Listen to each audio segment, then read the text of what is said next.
Lumipat ang tagpo sa isang madilim at basang kuweba kung saan hawak ni Livier ang kanyang bihag. Walang malay na nakahandusay si Rosalind sa ibabaw ng isang nakakakilabot na bunten ng mga malamig at patay na katawan sa mismong gilid ng isang madilim na tubig, habang punit-punit ang kanyang mga damit at may mga marka ng matinding pakikipaglaban ang kanyang balat. Dahan-daang bumukas ang kanyang mga mata nang magkamalay siya. Sinubukan niyang itulak ang kanyang sarili pataas, at naramdaman ng kanyang kamay ang mapotla at hindi gumagalaw na balat habang nahihilo siyang nagtanong sa kanyang sarili kung nasaan siya. Sa sandaling subukan niyang ilipat ang kanyang bigat upang tumayo, nawala ng hawak ang kanyang paa, na naging dahilan upang marahas siyang magpadulas pababa sa nakakakilabot na tumpok ng mga bangkay. Ang mga iyon ay ang mga katawan ng kanyang sarili at tapat na mga sundalo, na pinatay at sistematikong pinagpatong-patong upang bumuo ng isang nakakasulasok na pader na may taas na ilang metro. Mabigat siyang bumagsak sa mababaw at may mantsa ng dugong tubig sa ibaba, kung saan dumaing siya sa matinding sakit at umubo habang desperado niyang sinubukang intindihin kung anong uri ng bangungot ang kanyang ginisingan. Ngunit nang lumino ang kanyang paningin at tumangala siya sa malaking harang ng kanyang mga pinaslang na tauhan, isang matinding trauma ang tumama sa kanyang puso. Nagsimula siyang manginig ng matindi, at mabilis ang pagtaas-baba ng kanyang dibdib dahil sa nagpapanak na pagkuha ng hangin habang sumisigaw siya sa purong takot.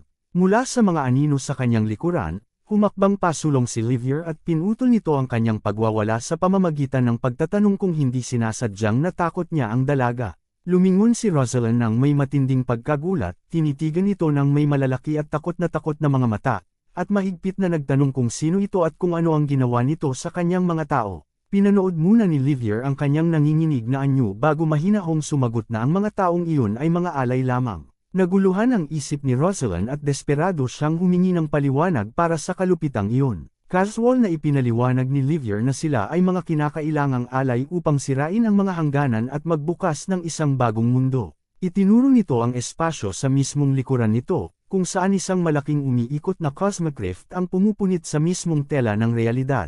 Sinabihan siya nito na tingnan ang mga bundok ng mga patay na sundalo, hindi bilang mga buhay na nawala, kundi bilang mahalagang panggatong na kailangan upang mapanatiling bukas ang punit na iyon. Sa kanyang isipan, nawasak sa gulat ang utak ni Rosalind dahil hindi niya maunawaan ang imposibleng anomalya sa kanyang harapan, at nagtaka siya kung paano nagkaroon ng isang rift patungo sa void sa loob ng mundong iyon. Ipinagpatuloy ni Livier ang kanyang pahayag, at idineklara na sa sandaling ganap na bumukas ang rift, ang mga tunay at sinaunang master ng mundong iyon ay babalik upang muling angkinan ang lupain. Nawala ng kontrol si Rosalind at sumigaw rito na isa itong ganap na baliw, habang nagtatanong kung anong uri ng nakakabaliw na kalokohan ang pinagsasasabi nito. Sinabihan lamang siya ni Livier na wala talagang dahilan upang magmadali ng ganoon, at tiniyak nito na mauunawaan din niya ang lahat sa lalong madaling panahon. Tipid na ngumiti si Livier at idinagdag na lubos niyang inaasahan ang pagdating ni Count Ghislaine Fenris upang masaksihan ang dakilang paggising na iyon sa lalong madaling panahon, habang ibinubunyag na personal niya itong inanyayahan sa nasabing palabas. Dahil sa matinding gulat hanggang sa kaibuturan ng kanyang pagkatao, nauutol na binanggit ni Rosalind ang pangalan ni Ghislaine, na takot sa posibilidad na pumasok ito sa bangungot na iyon. Habang nakayuko, sinubukan niya itong itanggi at tinanong si Livier kung sa tingin ba talaga nito ay isang walang isip na tanga si Ghislaine. Ikinatwiran niya na hinding-hindi basta-bastang papasok ang isang mandirigma na may ganoong kalibre sa isang napakalinaw na patibong. Ngunit lalo lamang lumawak ang ngiti ni Livier habang may kumpiyansang tiniyak kay Rosalind na darating ang binata, at binigyang diin na wala na itong iba pang pagpipilian sa sitwasyong iyon. At siya ay ganap na tama. Sa mismong segundong iyon, nakarating na si Ghislaine sa malalaking lagusan na direktang patungo sa kanilang nakatagong santuwaryo. Habang naglalakad pasulong ng may buong katiwasayan at hindi naaapektuhan ng kadiliman sa paligid, nag-aalab ang kanyang mga mata ng isang mabangis at ganap na determinasyon na wasakin ang lugar na iyon at iligtas si Rosalind sa anumang halaga.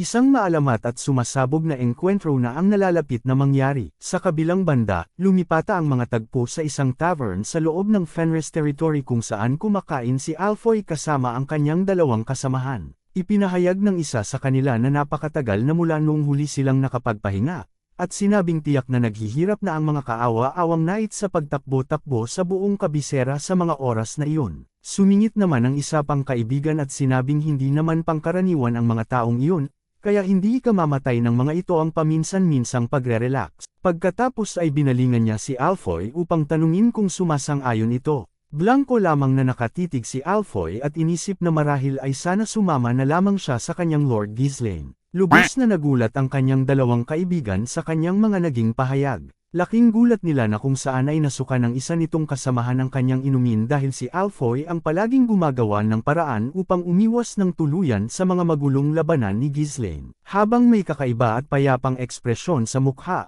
ipinaliwanag ni Alfoy na inutusan siya ng Lord na magpahinga dahil nakipaglaban na siya sa mga kalabang nakasuot ng crimson. Gayunpaman, inamin niya na mula noong labanang iyon ay nakaramdam siya ng matinding kawalan ng pag-asa sa kanyang loob. Ipinahayag niya na kahit ano pa ang kanyang gawin ay tila napaka-boring ng lahat at wala na siyang maramdamang kahit ano.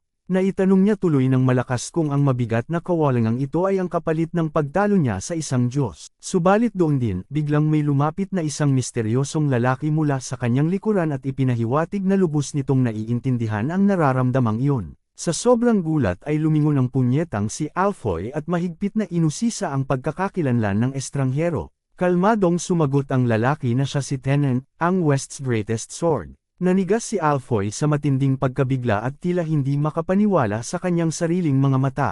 Tinitigan siya ni Tennant at tinanong si Alfoy, ang maalamat na lalaking tumalo sa isang Diyos, kung maaari itong humiling ng isang laban. Lumipat ang eksena kay Lucas na payapang natutulog hanggang sa biglang pumasok ang isang nagpapanik na sundalo. Binalaan ng sundalo si Lucas na mayroong emergency at nagmakaawa itong lumabas siya kaagad. Habang inaantok pa, sinagot ni Lucas na marami namang ibang magagaling na tao sa loob ng kastilyo bukod sa kanya. Ngunit nauutol na iginiit ng sundalo na ang nanghihimasok ay walang iba kundi si Roderick, ang West's greatest sword. Bumalik ang tagpo kina Alfoy at Tennant na ngayon ay magkaharap na sa isang arena. Isang napakalaking pulutong ng mga tao ang nagtipon upang manood ng makasaysayang paghaharap, habang masiglang isinisigaw ang pangalan ni Alfoy. Naghihiyawan ang mga manunood habang ipinagmamalaki na isa itong laban sa pagitan ng lalaking tumalo sa isang Diyos at ng West's greatest sword. Sumigaw ang mga manunood na labis na silang nababagot nitong mga nakaraang araw kaya naman naging perpekto ang pagkakataong iyon. Iginiit din nila na nais nilang masaksihan ang tunay at nakapangangilabot na kapangyarihan ng lalaking tumalo sa isang Diyos, subalit lingid sa kaalaman ng lahat, si Alfoy ay halos maihina sa kanyang pantalon. Kinausap ni Tennant si Alfoy at sinabing marami siyang narinig tungkol dito sa kanyang paglalakbay patungong Hilaga. Binanggit niya na ayon sa mga balibalita, si Alfoy umano ang pumatay kay Delmond at sumire sa Crimson Magic Tower gamit lamang ang sarili nitong lakas. Lubos na nagulat si Alfoy na tila humiwalay ang kanyang kaluluwa dahil sa katotohanan ay wala siyang ginawang ganoon. Habang pinagpapawisan ng malamig at desperadong nag-iisip ng palusot, naitanong ni Alfoy sa kanyang sarili kung ano ang pinagsasasabi ng lalaking kaharap.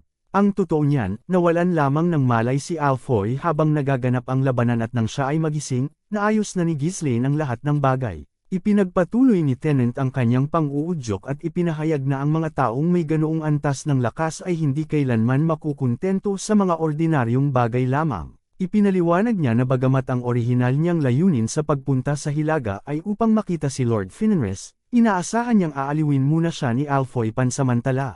Tamang-tama sa sandaling iyon, dumating si Lucas sa eksena at sinabihan si Tennant na ihinto na ang panggugulo nito sa maling punyetang tao. Napansin ni Tennant ang pag-abala at kalmado itong nagtanong kung sino ang lalaking humahadlang. Itinuro ni Lucas ang mga naghihiyawang sundalo sa kanyang likuran at Caswall na sumagot na maaari siyang ituring bilang ang taong namamahala sa mga hangal na ito. Diretsahan siyang nagtanong kung ano ang nagdala sa West's greatest sword na si Tennant hanggang sa Hilaga. Matapos ang isang maikli at tensyonadong katahimikan, sumagot si Tennant na bilang isang knight, pumarito siya upang formal na hamanin si Count Fenris sa isang duelo. Nabigla ang lahat ng naruroon sa kanyang matapang na deklarasyon, at ang mga nagulat na manunood ay hindi makapaniwalang nagtanong kung talagang nais makipaglaban ng West's greatest sword sa kanilang pinuno. Sa isip-isip ni Lucas, naitanong niya kung ang biglaang hamon na ito ay dahil kay Young Master Roderick. Naisip ni Tennant kung gumawa lamang siya ng gulo para sa wala,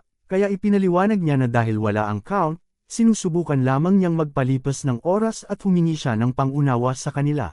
Mahigpit namang ipinaalam ni Lucas na wala roon ang kanilang lord dahil kasalukuyan itong may mahalagang asikaso sa kabisera. Sa pagkabigla, inulit ni Tennant ang salitang kabisera at binanggit na isa itong malaking ginhawa, dahil kahit paano ay hindi tumakas dahil sa takot ang taong pinunta niya roon para hamunin. Agad na hindi nagustuhan ni Lucas ang mga mapanuksong salitang ito, binasag niya ang usapan at sinabing para sa isang taong tinaguri ang West's greatest sword, tila napakaraming libreng oras ni Tennant kung naglalakbay ito upang maghanap ng kung ano-anong laban sa halip na protektahan ang sarili nitong teritoryo. Habang direktang nakatutok ang kanyang sibat kay Tennant, inutusan ni Lucas ang lalaki na bunutin ang espada nito, at idineklara na siya na lamang ang makikipaglaban dito. Tinanong ni Tennant kung talagang nais ni Lucas na labanan siya. Sumagot si Lucas na kung hahayaan lamang niya itong umalis, malamang na pag-alitan siya ng Lord sa huli at magtatanong kung bakit nakatayo lamang siya nang walang ginagawa nang dumating ang West's greatest sword sa kanilang pintuan. Humalaklak ng malakas si Tennant, binunot ang kanyang espada, at sumang-ayon habang ipinapahayag na titingnan nila kung ano ang tunay na kakayahan ni Lucas. Lumipat ang tagpo kay Ghislaine na sumusulong ng malalim sa isang madilim na kuweba kung saan naruroon sina Livier at Rosalind. Naghihintay sa kanya si Livier kasama si Rosalind na sapilitang pinaluhod sa kanyang likuran, sa hindi kalayuan mula sa isang nakakakilabot na bundok ng mga patay na nakapatong sa isa't isa. Maayos na sinalubong ni Livier si Ghislaine, binati bilang Count Ghislaine Fenris, at pinasalamatan sa pagtanggap nito sa kanyang imbitasyon. Laking gulat naman nung malanding si Rosalind nang makita siyang dumating. Kahit nabatid niyang ang buong sitwasyong ito ay isang nakamamatay na bitag na sadyang inihanda para sa kanya kaya naman ay halos tumatalon na ang kanyang puso kay Ghislaine, tahimik na pinagmasdan ni Ghislaine ang dalawa nang hindi bumibigkas ng kahit isang salita. Pagkaraan ng ilang segundo, tuluyan niyang binaliwala si Livier at naglakad ng diretsyo patungo sa nakaluhod na si Rosalind. Habang papalapit siya kay Rosalind, iniharang ni Livier ang kanyang sandata upang pigilan si Ghislaine, na naging dahilan upang mapalapit sila ng mapanganib sa isa't isa. Kuminang ng matingkad at matalim na asul ang mga mata ni Ghislaine, samantalang nagliwanag naman ng nakakatakot at masamang pula ang mga mata ni Livier. Ipinako ni Ghislaine ang kanyang paningin kay Livier. Sa isang iglap, binunot niya ang kanyang espada at asintado ang isang nakamamatay na taga-diretso sa ulo nito, ngunit matagumpay na nasangga ni Livier ang biglaang pag-atake. Agad na sinundan ito ni Ghislaine ng isa pang malakas na hampas na taga mula itaas pababa, na buong husay ding naharang ni Livier gamit ang sarili nitong sandata.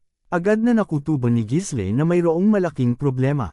Nang mapansin niyang ang kanyang espada ay tuluyang nawalan ng mana, hindi makapaniwalang ibinulong niya sa kanyang sarili at naitanong kung ano ang nangyari sa kanyang enerhiya. Naglabas si Livier ng isang maliit na handbell at nagtanong kung napansin na ba ito ni Ghislaine, habang tinitiyak na walang nakapagtataka rito. Pinatunog niya ang kampanilya, na nagpakawala ng malalakas na sound waves sa lahat ng direksyon bago idineklara na walang sinuman ang maaaring gumamit ng mana sa lugar na iyon. Pagkatapos nito ay inutusan ni Livier ang kanyang mga holy warriors na bumangon. Biglang umusbong ang isang dambuhalang kamay mula sa tumpok ng mga patay. Ipinakita ng nilalang ang sarili bilang isang napakalaking higanteng lalaki na may maraming espada na nakabaon ng malalim sa likod nito. Nang masaksihan ang katatakutang ito, napasinghap si Ghislaine dahil napagtanto niya kung ano talaga ang mga iyon. Kasama ng higanti, tumayo rin ang iba pang mga binuhay na sundalo na pawang may mga espadang nakatusok sa kanilang mga katawan habang may nagliliwanag na aura na nagmumula sa gitna ng dambuhala.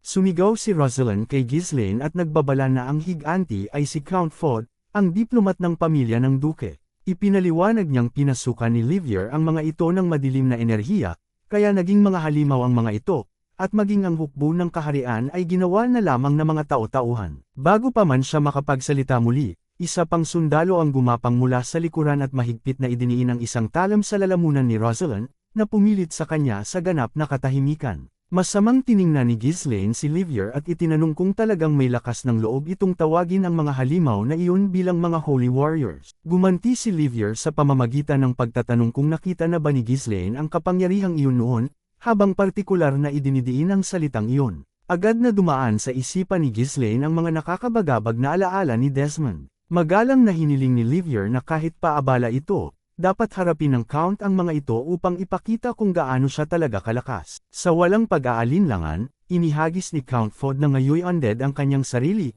kasama ng iba pang mga undead na sundalo, patungo kay Ghislaine, na naghihintay sa kanilang pag-atake nang hindi man lang natitinag. Habang bulag na sumusugod si Count Ford, walang kahirap-hirap na iniwasan ni Ghislaine ang malakas na hampas at umikot patungo sa dalawang mas maliliit na sundalo. Inilunsad ng isa sa kanila ang isang direktang pag-atake na nasangga ni Ghislaine kasabay ng pagkakita niya sa pangalawang kalaban na umaatake mula sa tagiliran. Hinarang niya ang atake ng unang umatake gamit ang kanyang kaliwang kamay habang sabay na sinasalag ang hampas ng pangalawa gamit ang kanyang espada. Sa isang mabilis na ganti, ibinaon niya ang kanyang espada ng diretso sa leeg ng kalaban na kakaharang lamang niya. Sa pamamagitan ng banayad na pag-ikot sa kanyang sakong, inagaw niya ang sandata ng isa pang sundalo at malinis itong itinusok sa leeg ng kalaban ding iyon. Sa mismong sandaling iyon, muling pumasok si Count Ford sa labanan. Asintado ang isang dambuhalang suntok ng diretso sa katawan ni Ghislaine, ngunit saktong nakayuko si Ghislaine sa ilalim nito. Agad na sumunod si Count Ford ng isang mapanirang pababang hampas, ngunit sa pagkakataong ito ay umiwas si Ghislaine sa pamamagitan ng pagtalon ng mataas sa ere. Habang nasa himpapawid, tinamaan ni Ghislaine si Count Ford ng sapol sa leeg, ngunit wala man lang naramdaman ang dambuhala at ibinalik nito ang isang malaking kamay pabalik kay Ghislaine. Madaling naiwasan ni Ghislaine ang paparating na hampas sa pamamagitan ng maayos na pag-ikot sa ere. Sa sandaling sumayad ang kanyang mga paa sa lupa, sumugod si Ghislaine pasulong at nagpakawala ng isang malakas na patama diretso sa leeg ni Count Ford. Pagkatapos ay tumalon siya sa ere, habang pinapanatiling mahigpit na nakabaon ang kanyang espada sa laman ng higanti. Gamit ang bigat ng kanyang sariling katawan at pagsasagawa ng isang malakas na pag-ikot patungo sa kabilang direksyon, malinis na napugot ni Ghislaine ang halimaw na ulo ni Count Ford. Napanood ni Livier ang brutal na pagpaslang sa gitna ng matinding pagkabigla at katahimikan habang laglag ang panty ni Rosalind matapos makita ang kagilagilalas na mga galawan ni Ghislaine,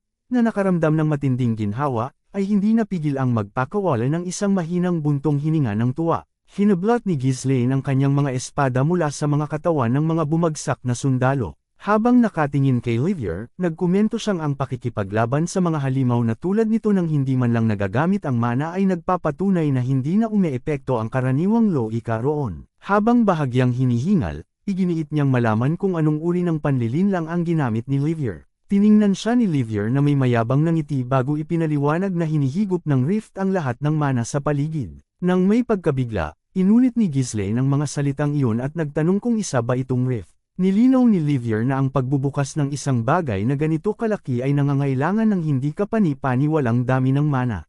Ipinunto niya na ang pag-akit lamang sa isang taong nagtataglay ng dambuhalang mana na tulad ni Ghislaine patungo sa lugar na iyon ay nakatupad na sa kanyang tunay na layunin. Sa kanyang isipan, napagtanto ni Ghislaine na ang anomalya ang siyang sumased sa kanyang mana sa simula pa lamang.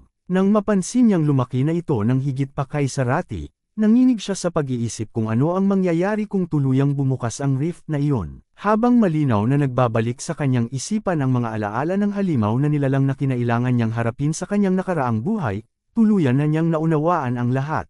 Ipinahayag ni Ghislaine ng malakas na sa wakas ay nakikita na niya kung paano nangyari ang lahat, at tinukoy niya ang mga kaharap bilang ang mga may pananagutan sa pagpapasimula ng Age of Calamity at ang mga utak sa likod ng pagtatangkang wasakin ang Per Diem, sa pamamagitan ng pagsuporta sa Ducal House. Bakas ang labis na pagkagulat kay Livier dahil sa mga salitang ito. Habang nag-aalab sa matinding galit, tiningnan ng masama ni Ghislaine si Livier at mahigpit na humingi ng kumpirmasyon kung sila nga ba ang nasa likod nito sa simula pa lamang, ang Salvation Church. Huwag kalimutan i-click ang subscribe button at i-on ang notification bell para hindi ninyo ma-miss ang mga updates. Babalik ako bukas para sa isa pang exciting na episode. Hanggang sa muli, ingat kayo at tandaan, ang kaban ng bayan ay kailangan bantayan, o ang kinabukasan natin ay pupulutin sa kangkungan.